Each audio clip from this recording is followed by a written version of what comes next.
Thanks, Ashwara. And actually, I came in connect with Ashwarya only recently when, and how, as she was saying the reference, we were doing a project in Kenya, in Nairobi, and we met, and a lot of my clients keep on telling me that we want somebody who can really involve people, motivate them, work with them. So, and I always take reference from if you have done a work for a client and client says from his side, and that's for even on performance appraisals. When we do our performance appraisals in our company, definitely there is a lot of response from colleagues and then seniors. And ultimate performance appraisal is when the client says, ki, why can't you keep this girl in next project also? That means client is really satisfied with that person. So that becomes an ultimate satisfaction, and for that, even if I like or not, being the head of the organization, it doesn't matter. She has to get the maximum appraisal, promotion, everything, because the client has said, can you keep him or her in the project, next project. So with this, I think with Ashwarya, my client, we were doing a different project, she was doing a different project. They said, ki, why don't you try, because when she came and it was different and she involved everybody and we had a lot of exercises and even the owners got involved, and then finally we are now, everybody is talking about profitability, not about HR. HR is definitely, you do a lot of activities, but more than that, are everybody involved in the organization? I think we relate HR to only involving families. It's all important. It gives you motivation. But at the end of the day, whoever is involved, because owners are more involved, so they seem to be more engaged with the company, they are connected. At whatever level you are engaged, your results come in the bottom line. Whatever level you are, from worker to supervisor, manager, owner. So it's question of who gets involved at what level is important. I think I am really honored to chair this session where all my panelists have really made me proud by really presenting their case studies well and keeping all people engaged. And I would say it's a session well done. I have, I think, another 5 minutes. I can take questions for any of the three panelists, and then we can break for tea. That 4.8% attrition rate you said, that is in annual you are talking about? Monthly. And this is any specific data about the lower level and the management level in different, or this put together? Operators data. Operators level 4.8%. Okay. Okay. Thank you. And does it include like people who join before 6 months, after 6 months, yes, 1 year? Yes. So how have you come to that figure of 4.6%?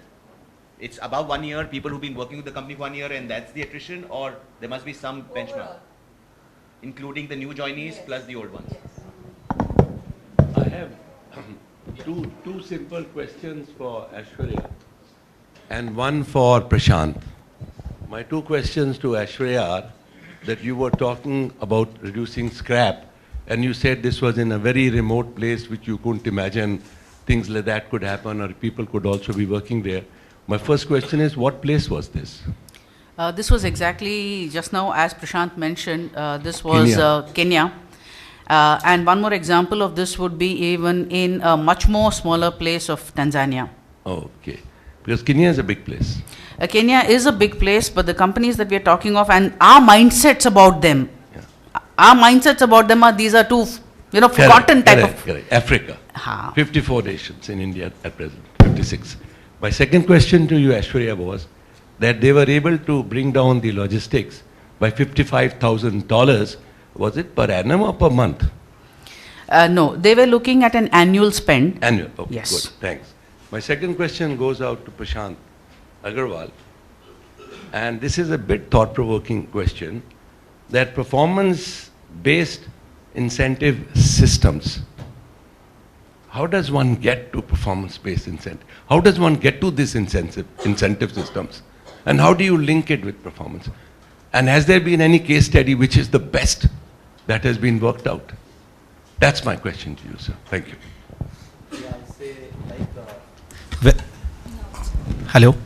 Yeah, it's very important question, like performance-based incentive. We all speak with performance and how to link the performance with the incentive. Like now also, if you take this case study, what Aishwarya said, like if we'll give a reward on the third part, we'll give a clappings, right? And the results is improved. In the same way, like different type of incentives are there in a factory. For example, we specific talk about garmenting, what small factories are working, either big or small. One is operator level incentive.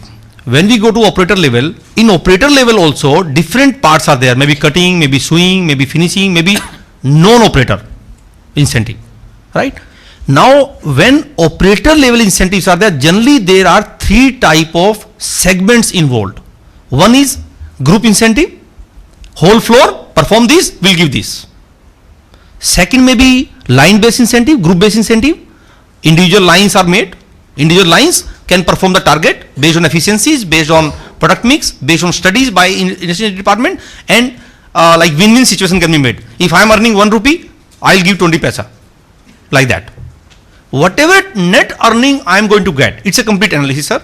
Like whatever total earning I am going to get, I am going to pay 15 to 20% to share the profit as an incentive.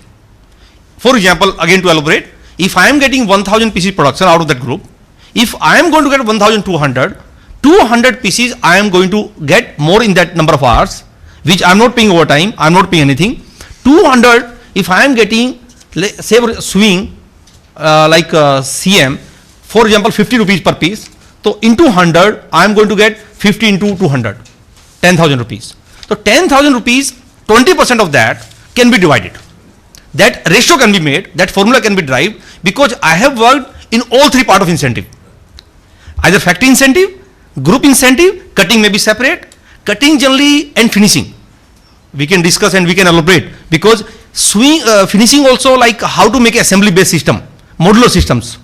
Generally as a practice, we put 20-30 iron table, they are sitting idle, sometimes 2 iron, sometimes 20 iron, people 30, I mean, lot of juggleries are there in it, but systems can be made, can be produced to be more effective.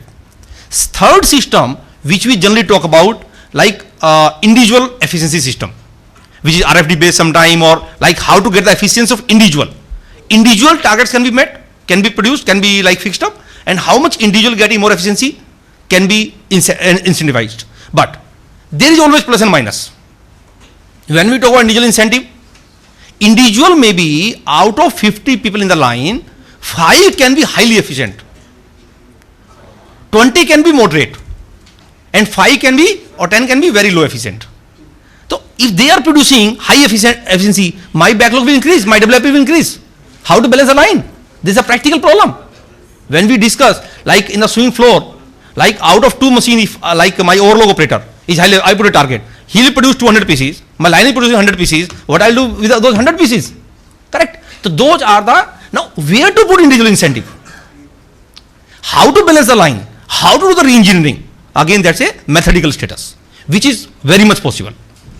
So it's a combination of incentive sometimes. It's not individual. When we make an approach, like any TLS approach, or like theory of constraint, or lean system, or any module we work out, we never work out the individual system. Always it's a combination to the company, to the factory, which is convenient to the environment and to the people. Nothing, there is no fixed rule. I feel it satisfies you. Individual system almost fails. No, not almost. I'll give you example, sir. For example, in your factory, you are having cage button separate section. That's okay. Correct. Number two, that's why it works. So, I'll give you more example.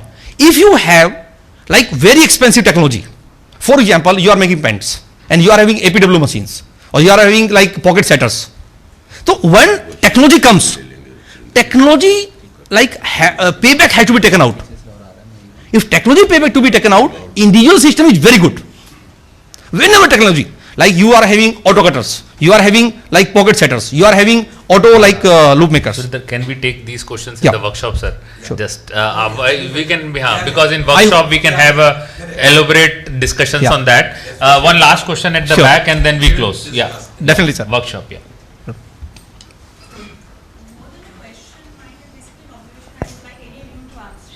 Answer for me. Whenever interacting with industry, one thing that I've come to realize is the biggest reason for failure of any engagement program is the difference in expectations of the management and the workers or whoever is the recipient of those engagement opportunities.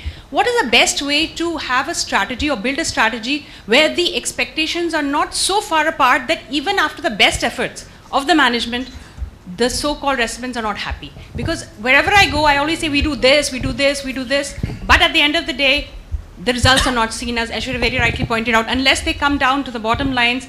There's no, it's just like, okay, just giving them something, almost like charity, which doesn't actually work for anybody. So I just want to know, I want to understand how we can build expectations which are, aligned to each other. Realistic, yeah. I would like to share my experience over here. One, definitely we start from the top to understand their expectations.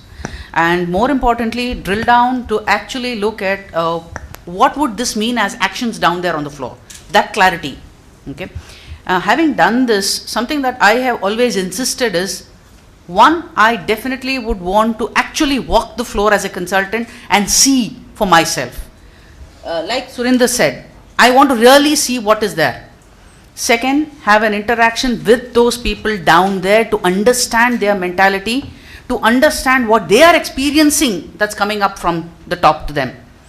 Sit down, have interviews with random people. See, this is again a challenge in organizations where, when you ask them for interviews, I want to interview certain people, they will obviously send the best to you.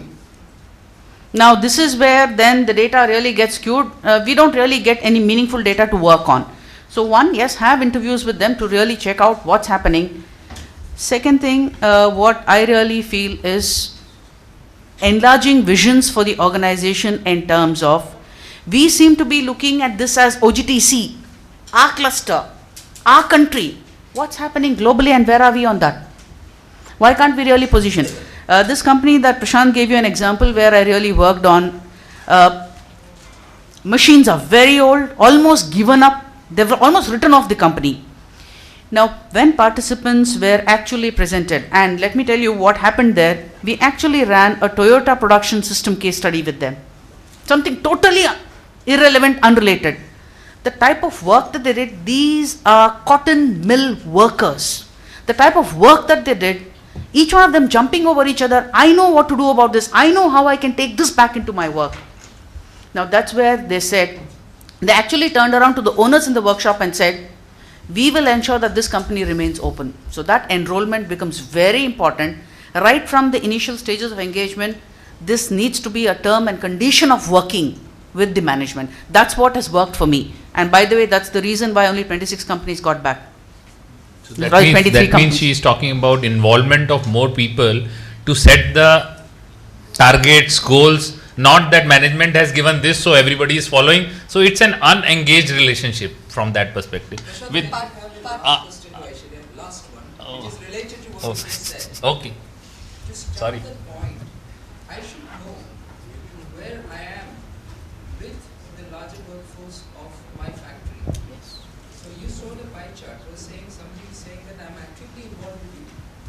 I am disengaged with you and actively disengaged with you. What is my starting point and how do if I am part of the management, how do I actually measure that? And so that is a starting point for me to know how disconnected I am with the rest of the world.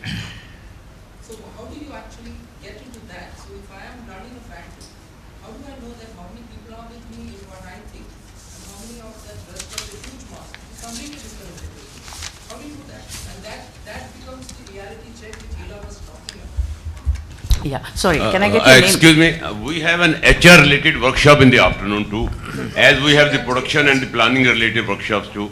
So maybe we carry over the connect questions there for those workshops. Yes. Because the session getting delayed means there will be The whole day. Yeah. And so may I another request- point is all the panelists are there for the day, and just an C session you can directly talk to her and she will answer. So Aishwarya is available for the whole day for any queries to be answered, and rightly pointed out it delays the thing. Thanks.